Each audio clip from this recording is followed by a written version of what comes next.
Satu suara dengan Sintayong, target utama Sandy Walsh bawa timnas Indonesia tampil di Piala Dunia. 3 pemain timnas U20 Indonesia mulai gabung latihan skuad besutan Indra Syafri Tatap SEA Games 2023. Sintayong tidak mundur dan tetap bertahan di timnas Indonesia.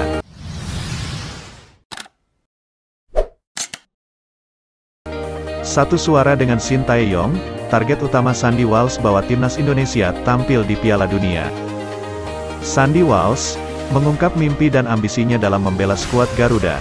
Dia satu suara dengan pelatih timnas Indonesia, Sintayong, karena sama-sama berambisi membawa skuad Garuda tampil di ajang sepak bola bergengsi, yakni Piala Dunia.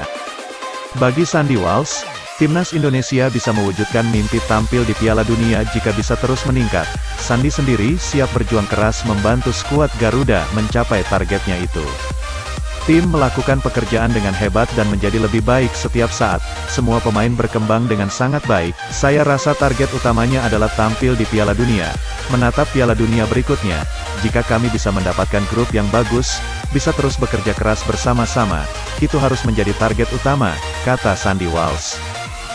Sintayong tidak mundur dan tetap bertahan di timnas Indonesia. Pelatih timnas Indonesia, Sintayong, memastikan bahwa ia akan tetap menjadi juru taktik tim Merah Putih. Sintayong akan melanjutkan kerjanya di timnas Indonesia sampai kontraknya berakhir. Meski gagal tampil di Piala Dunia U20 2023, Sintayong menegaskan bahwa ia akan tetap setia bersama timnas Indonesia. Saya akan lanjut terus sampai kontrak saya selesai akhir tahun ini, kata Sintayong. 3 pemain timnas U20 Indonesia mulai gabung latihan skuad besutan Indra Syafri Tatap SEA Games 2023. Mereka adalah Hoki Caraka, Made Tito Wiratama, dan Dava Fasya. Kepastian ini diketahui melalui unggahan di akun Instagram resmi PSSI, Minggu, tanggal 2 April tahun 2023.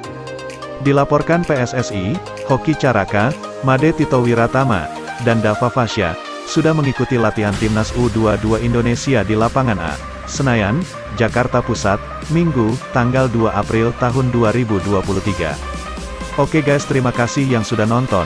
Jangan lupa subscribe channel ini biar lebih semangat lagi update seputar timnas Indonesia.